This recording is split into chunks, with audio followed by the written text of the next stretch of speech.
अस्सलामु अलैकुम रहमतुल्लाहि व बरकातहू। अल्हम्दुलिल्लाहि रब्बिल आलमीन वस्सलातु वस्सलामु अला रसूलिहिल करीम। इन्नल्लाहा व मलाइकातहू युसल्लूना अलन नबी या अय्युहल्लज़ीना आमनू सल्लु अलैहि व सल्लिमु तस्लीमा। अल्लाहुम्मा सल्लि अला सय्यिदिना मौलाना मुहम्मदिन व अला आलिहि व सहबिहि व बारिक व सल्लम। शबानुल मुअज़्ज़म के फ़ज़ाइल व अहकाम। शबानुल मुअज़्ज़म इस्लामी महीनों में 8वां महीना है।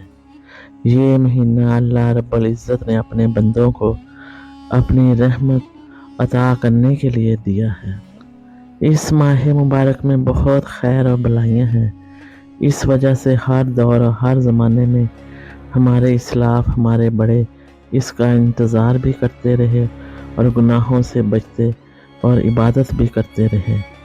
हज़रत अनस रज़ी अल्लाह ताला अन्हो से रवायत है कि सहाबा इकराम रज़ी अल्लाह ताला अन्हो शबान का चाँद देखने के बाद खूब इबादत में, ज़िक्र व अज़कार में, कुरान पाक की तिलावत में मसरूफ़ हो जाते। अपने मालों की ज़कात निकालते ताकि कमज़ोर और मस्कीन लोग रमज़ान मुबारक में रोज़ा और सहरी में इफ्तारी के मामलात अच्छे तरीके से कर सकें। वो ये सारा कुछ इसलिए करते थे कि रमज़ान मुबारक यकसुई के साथ गुजारें।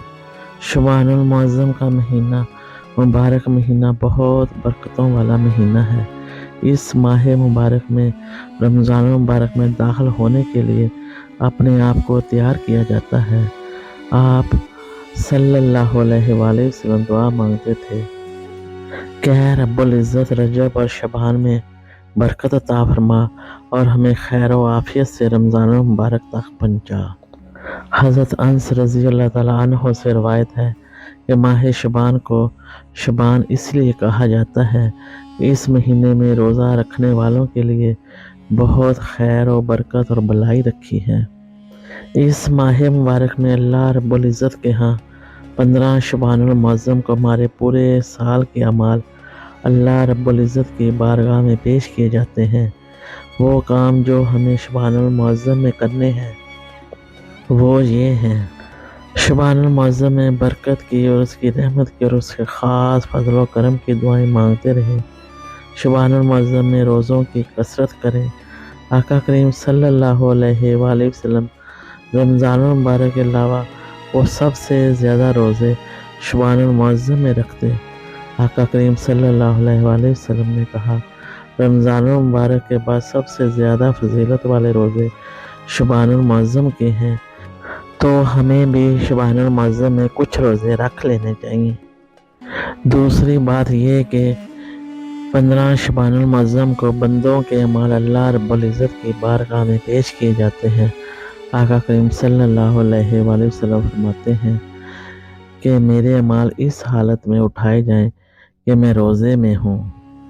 शब-ए बारात की इबादत। अल्लाह तबारक व तआला ने निस्फ़ शबान में एक रात ऐसी रखी है। ये रात बड़ी बरकतों, रहमतों और फजल व करम वाली रात है। ये रात बड़ी अज़मतों वाली रात है। इसके कई नाम हैं, लेकिन चंद नाम आपकी खिदमत में पेश करते हैं। नंबर 1 लैलतुल मुबारका, नंबर 2 लैलतुल रहमा, नंबर 3 लैलतुल शक। इसका मतलब है कि अल्लाह रब्बुल इज़्ज़त की तरफ से कुछ लोगों को जन्नत का परवाना दे दिया जाता है। नंबर 4 लैलतुल बारात, कुछ खुश नसीबों को अल्लाह तबारक व तआला जहन्नम की आग से निजात अता फरमा देते हैं, आज़ादी अता फरमा देते हैं। शब-ए बारात की पहली फजीलत, अल्लाह रब्बुल इज़्ज़त बनो कलब की बकरियों की बालों की तादाद के मुताबिक या उससे भी ज़्यादा अल्लाह ताला मग़फ़िरत फरमाते हैं। दूसरी फजीलत, ये रात कबूलियत दुआओं की कबूलियत वाली रात है। आका करीम सल्लल्लाहु अलैहि वसल्लम ने फरमाया कि शबान की 15वीं शब में क़याम करो और इस दिन में रोज़ा रखो। अल्लाह तबारक व तआला ग़ुरूब आफ्ताब के बाद मग़रिब के फ़ौरन बाद ही आसमान दुनिया पे नज़ूल फरमाते हैं और ऐलान होता है कोई मग़फ़िरत चाहने वाला, उसकी मग़फ़िरत की जाए। है कोई रिज़्क़ का तलबगार, उसको रिज़्क़ दे दिया जाए। ہے کوئی مشکل پریشان، اس کی مشکل پریشانیوں کو دور کیا جائے، ہے کوئی بیمار، اس کو شفا عطا فرمائی جائے، ہے کوئی بے اولاد، اس کو اولاد کی نعمت عطا فرما دی جائے۔ ساری رات یہ منادی ہوتی رہتی ہے۔ ویسے تو اللہ تبارک و تعالیٰ یہ آوازیں پورا سال تہجد کے وقت میں پکارتے رہتے ہیں، لیکن یہ آوازیں شب برات میں نماز مغرب کے فوراً بعد ساری رات یہ سلسلہ شروع رہتا ہے۔ تو ہمیں اس قبولیت کی رات میں خوب دعائیں مانگنی چاہیے۔ دعا تو سب مانگتے ہیں، بعض کی قبول ہو جاتی ہے، بعض کی نہیں ہوتی۔ قبولیت دعا کی اپنی کچھ شرائط ہیں، ہمیں وہ بھی پوری کرنی چاہیے۔ سب سے پہلی شرط حرام سے بچنا۔ اگر لباس اور خوراک حرام کی ہوگی تو دعا قبول نہیں ہوگی۔ جھوٹ، دھوکہ، لوگوں کا مال ہڑپ کرنا تو دعا قبول نہیں ہوگی۔ نمبر 2، دعا پوری توجہ اور لگن سے کرنا۔ ہم دعا مانگ رہے ہیں، دل کہیں دماغ کہیں ہے، ہمیں پتہ ہی نہیں ہوتا کہ کیا مانگ رہے ہیں۔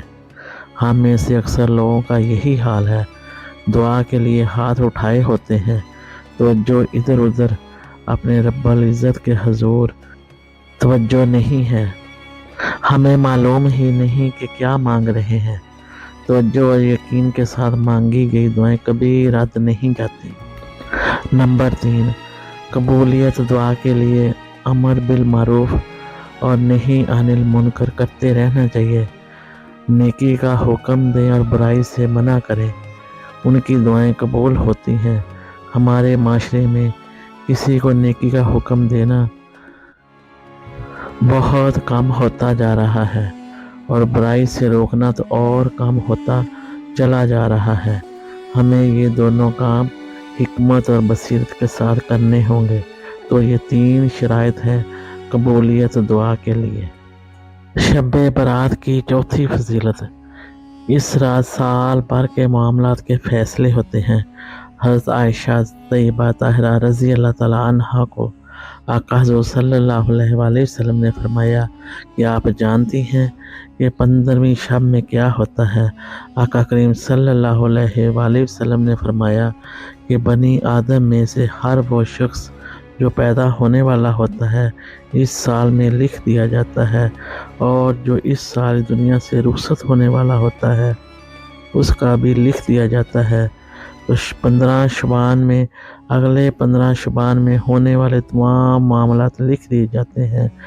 ایسی صورت میں ہمیں اللہ رب العزت کے حضور متوجہ ہونا، اللہ سے مانگنا، غفلت اختیار نہیں کرنی چاہیے، اور اللہ رب العزت کی بارگاہ میں گڑ گڑا کر رو کر عبادات کریں، ذکر و اذکار کریں، درود و سلام پڑھیں، قرآن پاک کی تلاوت کریں، اپنے گناہوں کی معافی مانگیں، اللہ تبارک و تعالیٰ کی رضا طلب کریں۔ اللہ تبارک و تعالیٰ ہمیں اس رات کے ایک ایک لمحے سے فائدہ اٹھانے کی توفیق عطا فرمائے، اور اس شب برات کی تمام برکتیں، رحمتیں، فضل و کرم اور تمام فیوز و برکات تمام امت مصطفیٰ، امت محمدیہ کے مقدروں اور نصیبوں میں لکھ دے۔ آمین یا رب العالمین۔ وآخر دعوانا ان الحمد للہ رب العالمین۔ جزاکم اللہ خیر و احسن الجزاء۔ السلام علیکم ورحمۃ اللہ وبرکاتہ۔